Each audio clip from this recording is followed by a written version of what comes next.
CNN special report.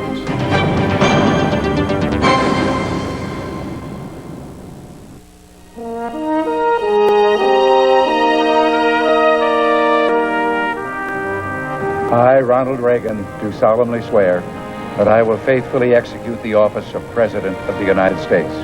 A man with simple but profound convictions. We the people tell the government what to do. It doesn't tell us. And a dash of Hollywood charm. As Ronald Reagan celebrates his 90th birthday, a glimpse behind the scenes at the Reagan White House. The story of an American optimist who set out to give his country its pride back. Are you better off than you were 4 years ago? And ended up changing the world forever. Mr. Gorbachev, tear down this wall. We'll take you on a journey through the Reagan presidency, as Ronald Reagan and his inner circle would have it remembered. And bring you the view from the Ronald Reagan Presidential Library, where the image of an American hero is carefully crafted. Join us for stories from those close to the man they called the Gipper. Michael Deaver, James Baker, Ed Meese, George Shultz, Ken Duberstein. The Reagan Years, Inside the White House, a CNN special report. Reporting from the Ronald Reagan Presidential Library in Simi Valley, California, Frank Sesno. This is a replica of the Oval Office at the Reagan Presidential Library. Here, the Reagan legacy is preserved the way he envisioned it. It's the story of a small-town kid who lived the American dream, a kid who started out in rural Illinois and ended up at 1600 Pennsylvania Avenue. His presidency would be referred to as a revolution, and he would be its central character. To many, a visionary, rock-solid conservative who gave America back its strength, pride, and confidence. To others, a detached former actor, responsible for big deficits, a shredded social safety net, a risky foreign policy. We don't strive in this hour to tell the definitive story of the Reagan years. Others will do that. We wanted to hear from some who knew Reagan best, the loyalists, the true believers, the handful of people who saw the revolution from the inside.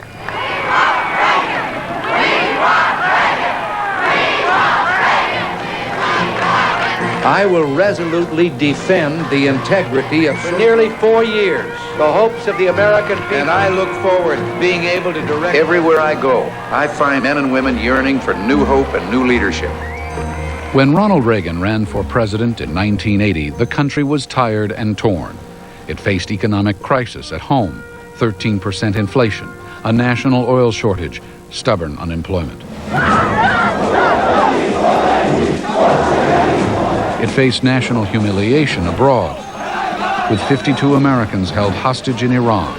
I think the American people understand. President Jimmy Carter had tried but failed to tame the economy and free the hostages. We're doing the best we can.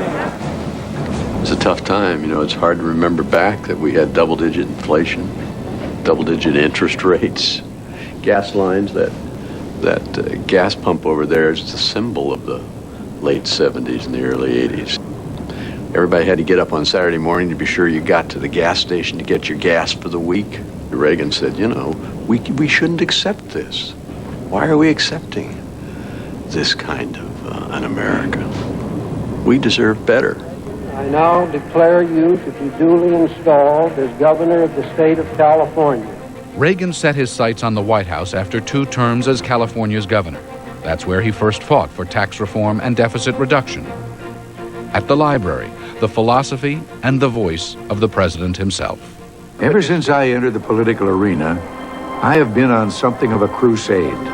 A crusade to get government off the backs of the people. We are of the people. We are chosen by the people to see that no permanent structure of government ever encroaches on the people's freedom. I think Reagan had a lot of long-held beliefs that were sort of the pillars of what he did and believed. We the people tell the government what to do. It doesn't tell us. We the people are the driver. The government is the car. and we decide where it should go. No one was ever going to get him off of those beliefs, fundamental beliefs. Lower taxes, peace through strength, freedom of the individual, respect for law. Politics was Ronald Reagan's second career.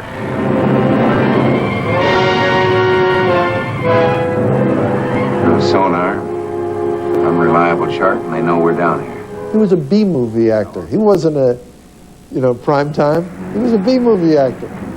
Reagan starred in rather forgettable films, Hellcats of the Navy, King's Row. It was a career that would be mocked when he entered politics, but it nurtured confidence, style, and total ease in front of the camera. In Knute Rockne All-American, I played football great George Gipp. Ask him to go in there with all they've got. Win just one for the Gipper. His political friends referred to him as the Gipper. And that was a direct hearkening back. Oh, yeah. I think... Was he the Gipper? In many ways, he was the Gipper. I mean, I think he loved the analogy because the Gipper was a story of optimism and a story about, picking yourself up and doing it one more time. I think he saw that as sort of a picture of what he thought America could be and should be. What, in your view, was the turning point in the 1980 campaign? Oh, there's no question. The turning point was there you go again. Now we have an opportunity to move toward national health insurance. Governor Reagan, again, typically is against such a proposal. Governor, there you go again. What was it in that phrase? Well, I'll tell you what it was. As unpopular as President Carter was, the American people weren't really sure they could take a chance on Reagan. But there you go again, Mr. President, was instantly they said, oh, here's a regular guy. Here's a guy. We can trust him. And you saw it instantly in the pulse polling we were doing. The needle went like that backstage. In that debate. In that debate. And the next day, just walking out of the hotel, you could feel it. Every stop we made, the crowds were bigger, they were more enthusiastic. They knew, the people knew he was going to win now, and you could feel it. Next Tuesday, all of you will go to the polls. You'll stand there in the polling place and make a decision. He also posed that famous question. Right. Are you better off than you were 4 years ago? And of course, nobody was. Is it easier for you to go and buy things in the stores than it was 4 years ago? Not only did everybody know they weren't better off, but the President of the United States had already said it.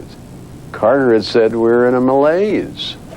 We have to accept a smaller America. And Reagan said that's nonsense.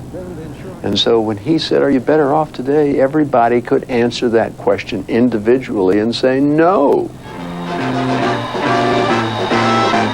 Reagan would defeat Jimmy Carter in an electoral landslide.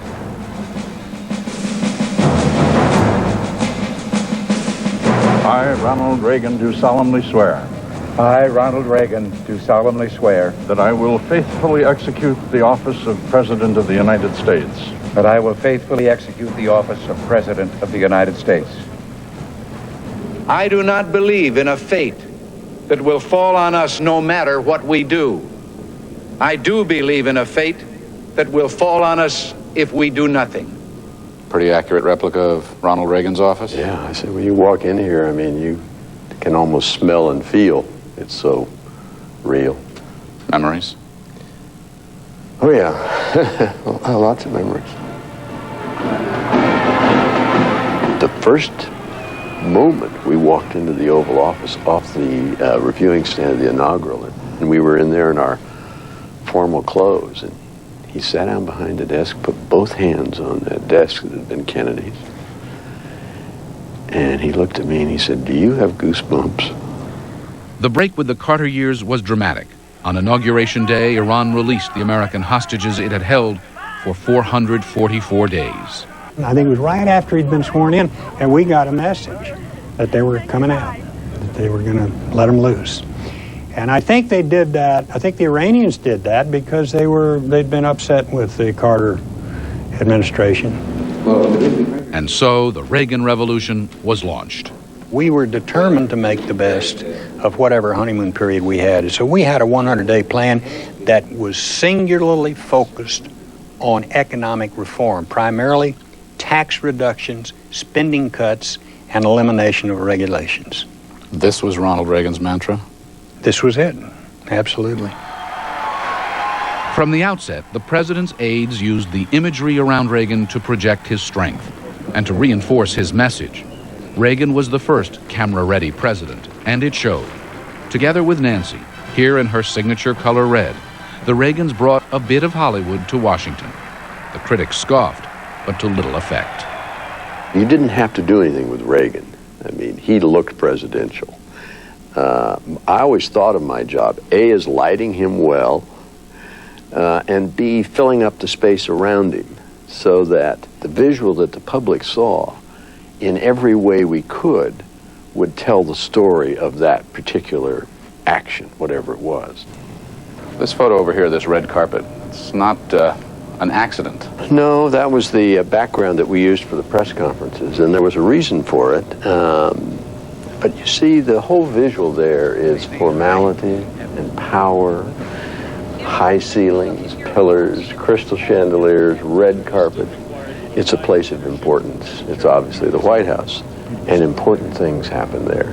That's what it says. You say to people who say there was too much choreography in this White House, too much placing Ronald Reagan in places of symbolic importance. Well, I disagree with people that say that. I think Americans want their president to look like a president. Reagan played his role with enthusiasm. He would become known as the great communicator. But his message of budget cuts and less government was not universally accepted. Civil rights and labor leaders, peace activists and environmentalists took to the airwaves and sometimes to the streets. But Reagan believed in his mission unflinchingly, a mission that was nearly cut short. The assassination attempt, when the Reagan years inside the White House. Remax.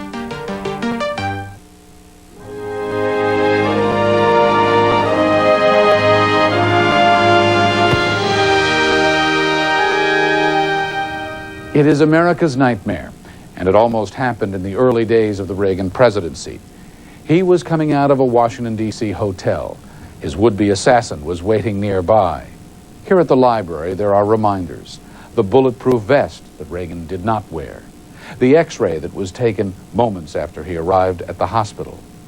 For those who were there, the memories remain vivid. I was standing right beside him as we came out the door. It was a horrible moment because I went around the back of the car and Hinckley was shooting over my right shoulder. It was a moment of utter confusion. Tell us, clear the area, please. The bullet went along the side of the car and passed between the open door and the car, a space of about an inch or less. And as it was going along the side of the car, it had flattened out, so it was kind of like a jagged dime is what it looked like. At the library, in Reagan's own voice, recollections of the first harrowing moments. As the crack of the gunfire echoed in the street, Jerry Parr, the head of our Secret Service unit, slammed me into the car and pounced on top of me. The pain was excruciating, and my first thought was that he'd broken my ribs. Neither of us thought I'd been shot. He was coughing blood, so they thought maybe he had injured himself when they had thrown him into the car. It wasn't until they examined him in the hospital that they found that it was in fact a bullet wound that had entered his side and had penetrated his lung. When I got there, they were just wheeling the president out of the emergency room. Then he looked up and he said, kind of a smile, and said, "Who's minding the store?" President Reagan made it through surgery, but the worst was yet to come. I don't think it was the wound itself that was much worse than people thought at the time. I think it was the staph infection that he contracted 2 or 3 days after being wounded that that was far more serious than people realized at the time, and that frankly could well have cost his life. The country, the world didn't know really how serious that became. No. Well, we did. I don't recall knowing how serious it was either until after the fact. Was that deliberate to keep that information from the public? Well, it wasn't deliberate on our part. We found out afterwards, or at least I found out afterwards. I don't know the extent to which any others knew about it at the time. I mean, staff. I know. I'm sure Nancy knew. Remember walking into that hospital room? I do remember walking into that hospital room. What'd you think when you walked in there? I thought that he didn't look too great, but he looked great enough to sign a bill. We brought a piece of legislation over so that we could prove to the country that he was well enough at least to sign legislation presented by the Congress. I had pushed Jim Baker and Mike Deaver to make sure he signed the dairy price support bill, the first real piece of legislation of the Reagan Economic Recovery Program, because it had to go into effect before April 1st. I have a copy of that legislation that he sent me with his note on it. Dear Jim, this piece of legislation I have signed the day after, just to show that there was no pause in our operation. Oops. And then he signed it, Ron. Humor, yes, but also in his own way, perhaps, a sense of destiny. From the hospital, an unseen, largely unknown overture to the Soviet leader, Leonid Brezhnev. He wrote a letter in the hospital to Chairman Brezhnev, 4.5 pages, I think, on legal paper, laying in the hospital bed. National security people took it, and about 3 days later they brought it back. It had been totally rewritten by the Kremlinologists over in the State Department. Reagan read it, still in his bathrobe pajamas. And he said, well, I guess that they must know more about this than I do. And I said, screw them. They didn't get elected. You're the guy that got elected. You wrote the letter. Why don't you just send your own letter? And he looked at me and he took the letter back and he said, Mike's right. Send my letter. And then he looked at me and he said, thank you. I said, thanks for what? He said, thanks for reminding me. He said, you know, since I've been shot, I think I'm going to rely more on my own instincts than other people's. There's a reason I've been saved.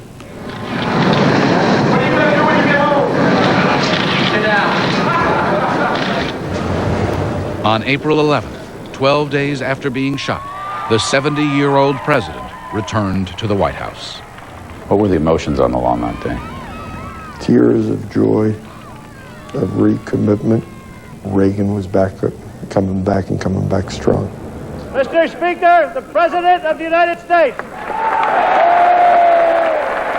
2 weeks later, riding a wave of public support and sympathy, President Reagan addressed a special session of Congress and relaunched his economic plan. Tonight, I renew my call for us to work as a team, to join in cooperation so that we find answers which will begin to solve all our economic problems and not just some of them. You saw him willing to roll up his sleeves, not that he wasn't before, but even more intensified. I think that really energized him coming out of the assassination. His life had been spared by God. The economic recovery package that I've outlined to you over the past few weeks is, I deeply believe, the only answer that we have left. Even as Congress debated his economic proposals, a threat of a different sort, one that shed light on how Reagan would operate under pressure. Court order applies to each of you. Court order forbids continuing or participating in a strike. This, too, is recalled in Reagan's own voice. The air traffic controllers' strike of 1981 was the first emergency I faced as president. Besides being unlawful, it endangered the safety of thousands of passengers and threatened serious harm to our already troubled economy. In August 1981, Ronald Reagan took an uncompromising stand against striking air traffic controllers who threatened to shut down the nation's airlines. I must tell those who failed to report for duty this morning, they are in violation of the law, and if they do not report for work within 48 hours, they have forfeited their jobs and will be terminated. Striking workers complained of growing demands and dangerous levels of stress on the job. Their issues centered around wages, retirement benefits, and hours. Reagan followed through on his threat to fire the striking workers with little apparent remorse. Organized labor was furious. The public unsure. What do you most remember from those few days? What I most remember was the concern that some of us on the staff had that maybe there would be some serious political downside to it. As it turned out, there was a serious political upside to it because the American people ended up supporting the idea of a president who was willing to stand up to that kind of behavior. It was a good example, I think, of the political sagacity of President Reagan. As much as anything in the first year, that convinced people in other capitals around the world, including the Soviet leaders, that they had a person of real substance that they were dealing with here. Did he have a sense at the time, do you think, that that was going to be a defining moment of his presidency? No, Ronald Reagan was not a particularly introspective person, so I don't think he looked at these things as, is this a defining moment or is this an important political moment? And he never looked back on firing those air traffic controllers? Yeah, he didn't look back because, again, he was convinced it was the only thing he could do under the law. He didn't worry. He didn't worry unnecessarily or bemoan what had occurred. He looked on to the next challenge and what was the next thing he had to do. Coming up, President Reagan faces mounting unemployment and criticism that he's to blame. When the Reagan years, inside the White House. Is CNN.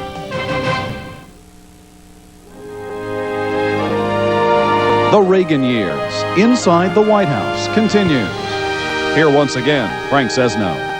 Uncle Sam, fat and happy. This little fellow was, in many ways, Ronald Reagan's constant companion. The Reagan Revolution's main enemy was big government.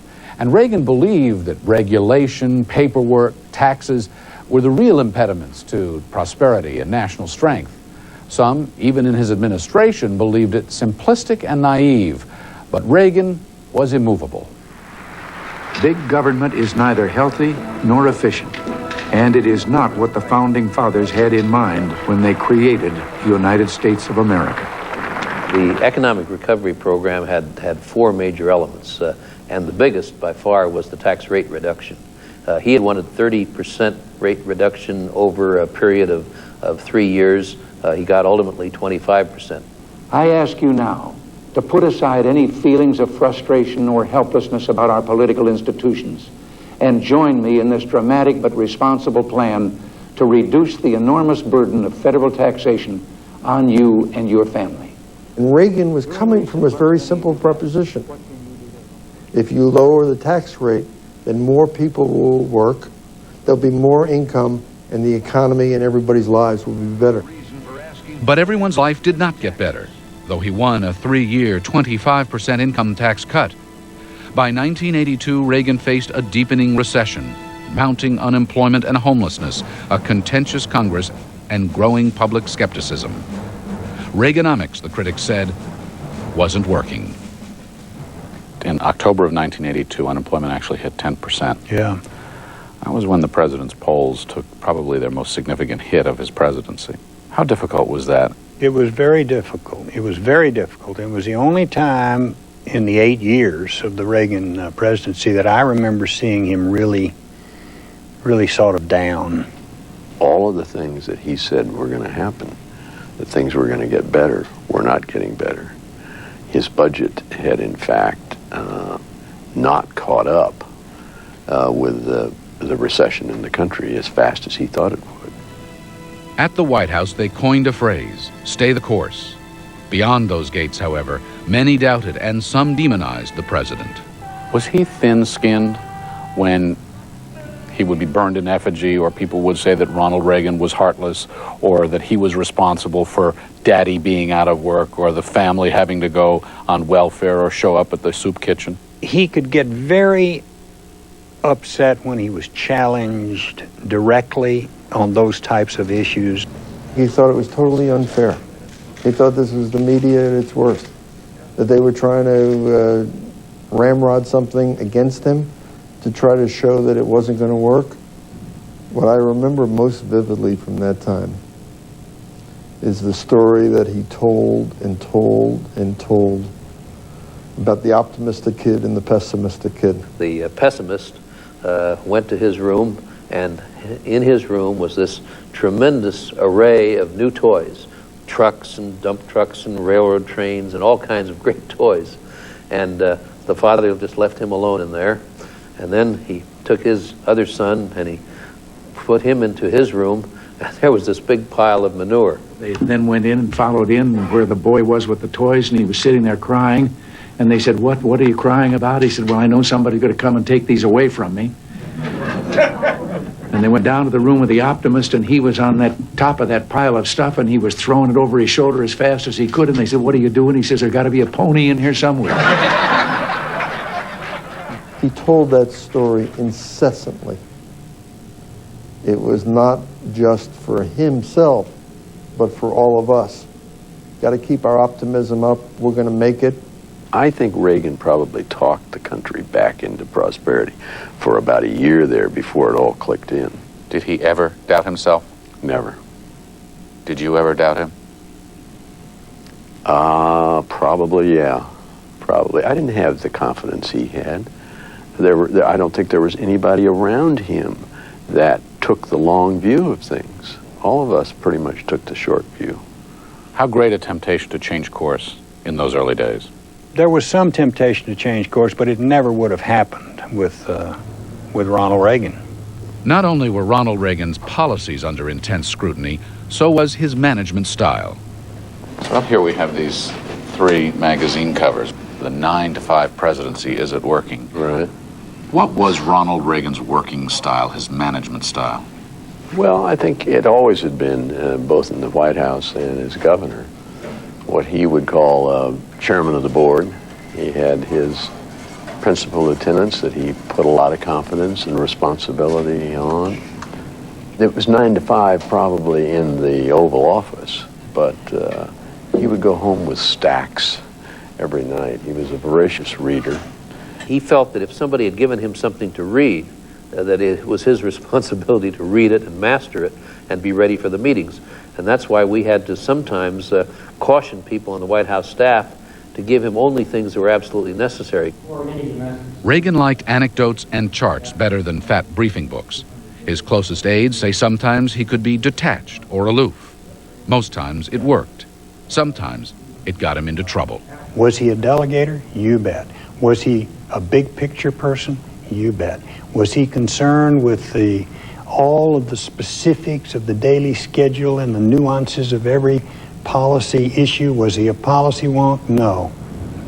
Did you ever feel, though, that his delegation or his lack of knowledge of the specifics of the details got in the way of his doing his job? No, maybe occasionally it might have, but I can't come up with a specific for you.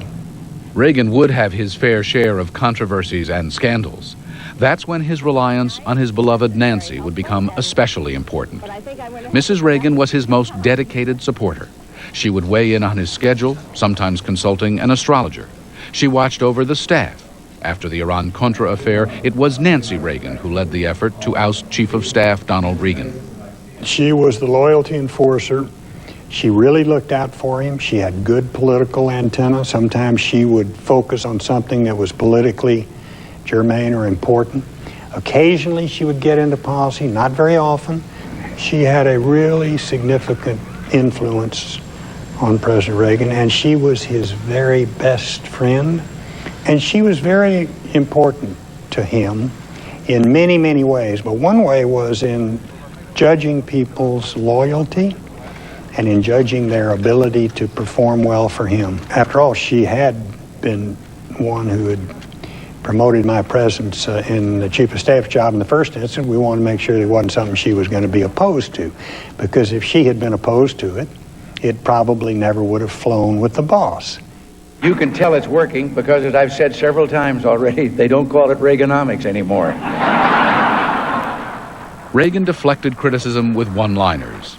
He was more creative and confident than many people realized, and he often poked fun at himself. I am not going to exploit, for political purposes, my opponent's youth and inexperience. Well, he had a terrific sense of humor, and I have some doodles that he drew, and he was really a very good doodler. He drew some doodles in a cabinet meeting, and he signed it at the bottom. He said, "Jim, You see, I don't sleep through all cabinet meetings. Sometimes I doodle through some of them. Sign Ron. Ultimately, under Reagan, the economy turned around. The stock market boomed, millions of jobs were created in what was, at the time, the longest peacetime economic expansion in U.S. history. But Reagan's economic legacy was tainted by record deficits that more than doubled the national debt, and by finger-pointing with Congress over who was responsible.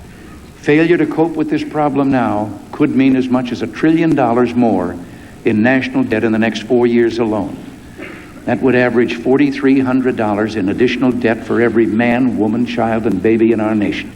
Ronald Reagan presided over big deficits that more than doubled the national debt. You do have to accept that fact, but you have to explain also that the reason we got those deficits, the reason those deficits were generated was because the Congress would not cut spending in the way and to the extent that Ronald Reagan wanted it cut. Abroad, Reagan faced the Cold War, the adversary he referred to as the evil empire, the president and the challenge. When the Reagan years, inside the White House, in Cloud, right next door to the Walt Disney World Resort.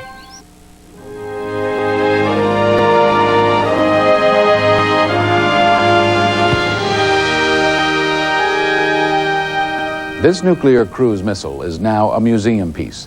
It was decommissioned as part of an arms deal with the Soviets in 1987. By then, Ronald Reagan was calling for deep reductions in nuclear arsenals. He'd come full circle, having arrived in Washington a committed Cold Warrior. The West won't contain communism. It'll transcend communism. It will dismiss it as some bizarre chapter in human history whose last pages are even now being written. We were adversaries. We knew exactly what our foreign policy position should be, because if the Soviet Union was for it, we were against it, and vice versa. I urge you to beware the temptation of pride and label both sides equally at fault, to ignore the facts of history and the aggressive impulses of an evil empire, to simply call the arms race a giant misunderstanding, and thereby remove yourself from the struggle between right and wrong and good and evil. We were acutely aware of the argument that was made that he was a shoot-from-the-hip cowboy who might get us into a war. He talked about the Soviet Union as an evil empire, and all of the intellectual elite on the East Coast said, "Oh, touch, touch, touch! Look at there. There's that ignorant cowboy actor whom we've elected president, making all these undiplomatic statements about the Soviet Union." Well, it turned out he was right. Reagan was right in his prediction that the Iron Curtain would fall. But first, he would preside over an unprecedented military buildup, nuclear and conventional, tactical and strategic, the MX missile and the B-1 bomber. It was the vocabulary of the time. All right. Square Ronald Reagan's desire to reduce nuclear weapons with his big military buildup and deployment of nuclear weapons. Well, in order to be effective in your diplomacy, you have to have strength. And he understood that. So he built up American strength. Probably some of the most moving visuals of Reagan had to do with foreign policy and national security. When Reagan went to the DMZ in Korea, and he was in fatigue jacket and was there with the sandbagged sort of lookout post. It was a very presidential visit. Reagan relished that role of commander-in-chief. It was something he was very proud of. Probably if he'd had his way, he would have had some kind of a military event on his schedule every day. But you had to be very careful that you didn't tip that balance so that he looked like a warmonger. Those sentiments encouraged peace activists and the political left to take to the streets in the U.S. and around the world. But Reagan was undeterred and did not blink at fighting communism elsewhere. In Grenada and in Central America, in Angola, and in Nicaragua. Efforts there to fund anti-communist rebels, the Contras, would lead to Reagan's worst scandal. It came to be known as Iran-Contra. First of all, you had the Iranian Initiative, which was a means of trying to communicate with moderate leaders within the Iranian government, and also to try to get their help to locate in Lebanon some of our hostages that had been taken by the Hezbollah. At the same time, we had the support in Central America of the freedom fighters who were seeking to restore democratic government in Nicaragua. So a secret rogue operation was begun. Arms for hostages, the sale of weapons to Iran, the proceeds to the Nicaraguan rebels, despite a congressional ban on funding. Reagan's denials only made it worse. We did not, repeat, did not trade weapons or anything else for hostages. Do you solemnly swear? The operation came under the direction of National Security Council staffer Oliver North. I saw that idea of using the Ayatollah Khomeini's money to support the Nicaraguan freedom fighters as a good one. The president's closest aides say Reagan did not know the full extent of the operation. But after investigation and months of hearings, President Reagan reluctantly acknowledged his administration had broken faith with the American people, trading arms for hostages and, in effect, negotiating with terrorists. There are reasons why it happened, but no excuses. It was a mistake. Ronald Reagan ever really fully accept the depth of the problem of Iran-Contra? I don't know the answer to that. He could see when he talked about it publicly, the American people didn't accept what he said.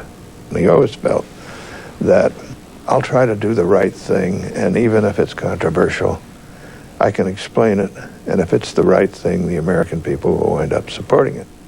And here came this case, and he could see that people weren't buying it. And that was, that hurt. Iran-Contra was a disaster, but another initiative turned out very differently. Reagan's growing relationship with the reformer from Moscow, Mikhail Gorbachev. This would be Mr. Gorbachev's car now with the red flag on it, with the Soviet flag. You look back at those films, and there's Reagan in freezing weather, standing on the steps, ready to greet the general secretary, the first Russian leader he's ever met. And Gorbachev's old Russian ZIL car comes in, and he gets out all bundled up with hat and so forth, and there's Reagan. The symbolism was incredible. Did you choreograph it that way? I didn't choreograph it. I wasn't there, but that's what happened. It was choreographed that way? It was choreographed that way. Absolutely. To convey what? To convey American strength.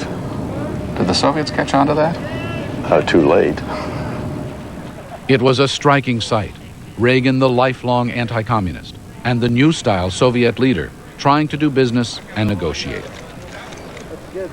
It was Reagan's idea for a nuclear weapons shield, known as the Strategic Defense Initiative, SDI, to its supporters, Star Wars to its detractors, that strained the relationship nearly to the breaking point. A sweeping negotiating session in Reykjavik, Iceland, in October 1986, broke up in gloom and a sense of failure. I remember at the end, Gorbachev said to the president, if we eliminate ballistic missiles, why do you want to have a defense against them?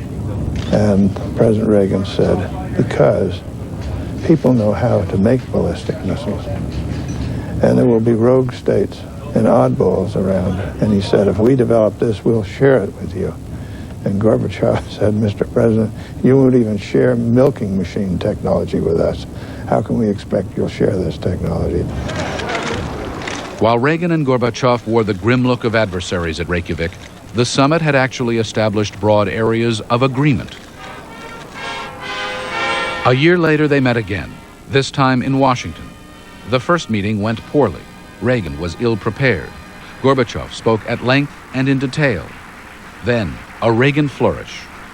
When Gorbachev arrived in the Oval Office, Reagan suggested to him that he wanted to have a minute privately with him. Reagan showed me a baseball, and it was autographed by Joe DiMaggio. And Reagan said he wanted to explain an American idiom to Gorbachev. Either we can keep our firm ideological positions, or we can play ball. Mr. Gorbachev, don't you want to play ball? And Gorbachev, according to Reagan, said, yes, da, let's play ball. The result? The IMF Treaty, the first deal ever to eliminate an entire class of nuclear weapons. Despite the progress and Reagan's relationship with Gorbachev, the president could not mask his sometimes undiplomatic attitude towards communism, a system he despised. Perhaps the most memorable example, a defiant line in a speech at the Berlin Wall. It was a challenge some of Reagan's advisors argued against. It was the State Department. The objection was that this was too inflammatory, that it would not help Gorbachev dealing with everybody. And I walked down the hallway of the Oval Office, said, Mr. President, the State Department is complaining about this line in the draft speech. You're the president, you get to decide. And he got this big smile, looked down, read it, and said, I think I'll leave it in. Mr. Gorbachev, tear down this wall. Well, this is a remnant of the Berlin Wall. But if you saw the whole thing, you would realize what a inhuman, horrible thing it was. And to say that it divided Europe, to say that it divided mankind was inhuman. German people on both sides of the wall. It was a terrible thing. And when Ronald Reagan said, tear it down, Mr. Gorbachev, that came right from the heart, I'm sure. On November 9th, 1989, the Berlin Wall fell. Ronald Reagan's presence was felt that day when the Cold War symbolically came to an end. But Reagan was no longer on center stage. He was retired and had returned home to California. When we return, the impact of the Reagan years and memories of the man. Next Sunday, 10 Eastern on CNN.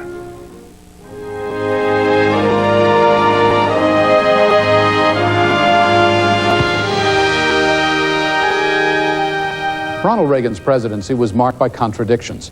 He crusaded against deficits, yet he piled up the biggest in the nation's history. He was fiercely anti-communist, yet he sat down with the enemy and cut weapons.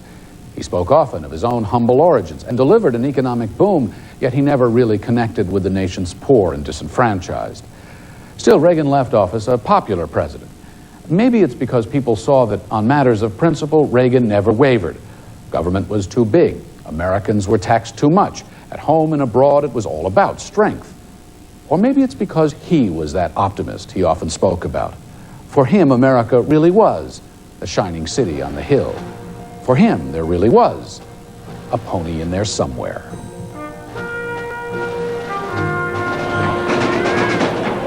President of the United States. Ronald Reagan really didn't give much thought to how he would be remembered or his place in history or anything like that. He was active. He wanted to do things and go on to the next thing. This idea of kind of wringing his hands or worrying about how he would be looked at in history, I don't think ever crossed his mind.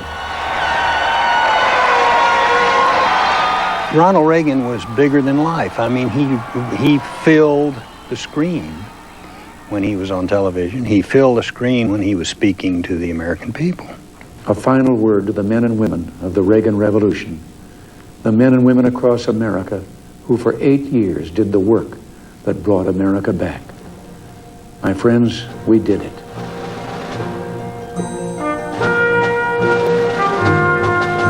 I really do think that one of the greatest accomplishments, if not the greatest accomplishments, is getting America to believe in itself again. He used the bully pulpit to make people believe in themselves again.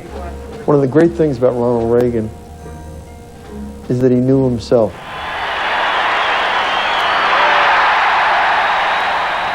And he knew his strengths and he knew his liabilities, and he was comfortable with himself. I never saw him in the Oval Office with his coat off. I would see him in that little study in the side off the Oval Office, but never in the Oval Office. I remember years ago in Sacramento when he was first elected governor, and we had a national news program that wanted to come out and shoot a day in the life of the governor. And so I choreographed the thing and said, okay, now I want you to take your jacket off and sling it over your shoulder and walk pensively through the park. And he looked at me and he said, I can't do that. And I said, what do you mean you can't do that? I said, it's Kennedy-esque. And he said, well, it probably is, but it's not Reagan-esque. Today I say, as long as this gate is closed. I picture him at the Berlin Wall, leading America and the world to end the Cold War. I see him in the well of the House of Representatives giving a State of the Union address. I see him with that sharp salute to the Marines. What you see about Ronald Reagan is a true American hero, not simply an actor, but because of acting, also being one hell of a president. I recall being on Capitol Hill when Vice President Bush was sworn in as president. And I remember standing there on the steps and just being overcome with sobs and tears watching the Reagans leave the Capitol and go down and get on that helicopter. It was a very emotional and sad time. I've spoken of a shining city all my political life. We made the city stronger, we made the city freer, and we left her in good hands. All in all, not bad. Not bad at all.